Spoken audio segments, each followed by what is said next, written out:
தேர்தல் அறிக்கையில வீட்டுக்கு 10,000 ரூபாய் சிறப்பு சொல்லிட்டாங்க. அது பத்தி என்ன நினைக்கிறீங்க? கண்டிப்பா மக்களுக்கு யூஸ் ஆகும் அது. ஏன்னா நிறைய பேருக்கு வந்து வருமானம் வராம நிறைய கஷ்டப்படுறாங்க இல்லையா, அவங்களுக்கு இது கண்டிப்பா யூஸ் ஆகும். தாழ்த்தப்பட்ட மக்களுக்கும் இது யூஸ் ஆகும். நோயில படுத்த படுக்கையா இருக்கிறவங்களுக்கு, வீட்டுக்கு வேலைக்கு போக முடியாம இருக்கிறவங்களுக்கு, நிறைய பேருக்கு இந்த காசு கண்டிப்பா உதவியா இருக்கும். அது உண்மை. வீட்டுக்கு ஒரு பிரிச்சு தரேன்னு சொல்லியிருக்காரு, அதை பத்தி என்ன? நிறைய பேருக்கு இப்ப வீட்டு நிறைய வீட்டுல ஃப்ரிட்ஜ் கிடையாது, என்ன வாங்கறதுக்கு வசதியும் கிடையாது. அந்த மக்களுக்காக பக்கத்து வீட்டுல போய் இன்னமும் இலவசமா வாங்கி மக்கள் கஷ்டப்பட்டு தான் இருக்காங்க. ஃப்ரிட்ஜ் கொடுத்தா நல்லா தான் இருக்கும் மக்களுக்கு. அது யூஸ் ஆன பொருள் தானே, அது வேஸ்டான பொருள் கிடையாது இல்ல. வருஷத்துக்கு 3 சிலிண்டர் ஃப்ரீ இலவசம் சொல்லியிருக்காருல்ல, அதை பத்தி என்ன நினைக்கிறீங்க? இப்ப இருக்க காலகட்டத்தில் சிலிண்டரே கிடைக்காம கஷ்டப்படுற சூழ்நிலைக்கு சிலிண்டர் கொடுக்கறது ரொம்ப நல்ல விஷயம் தான்.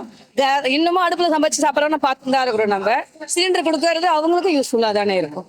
நல்ல விஷயம் தான். ஏன்னா மக்களை இப்போ அந்த 100 ரூபா கூட கொடுத்து வாங்க முடியாம நிறைய பேருக்கு இருக்காங்க.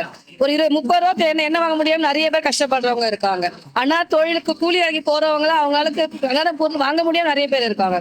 அவங்களுக்கு கண்டிப்பா இது யூஸ் ஆகும். மகளிருக்கு, வேலைக்கு போற மகளிருக்கு 25,000 மானிய விலையில மறுபடியும் எடப்பாடி அவர்கள் கொண்டு வரேன். அதை பத்தி ரொம்ப ரொம்ப நல்ல விஷயம். அது கொடுத்துருந்தாங்க, திடீர்னு இவங்க ஆட்சி வந்து ஸ்டாப் பண்ணிட்டாங்க. அது வந்து நிறைய பேருக்கு அது ரொம்ப யூஸ்ஃபுல்லா இருந்துச்சு. எனக்கே பாத்தீங்கன்னா எனக்கு அது யூஸ்ஃபுல்லான விஷயம் தான்.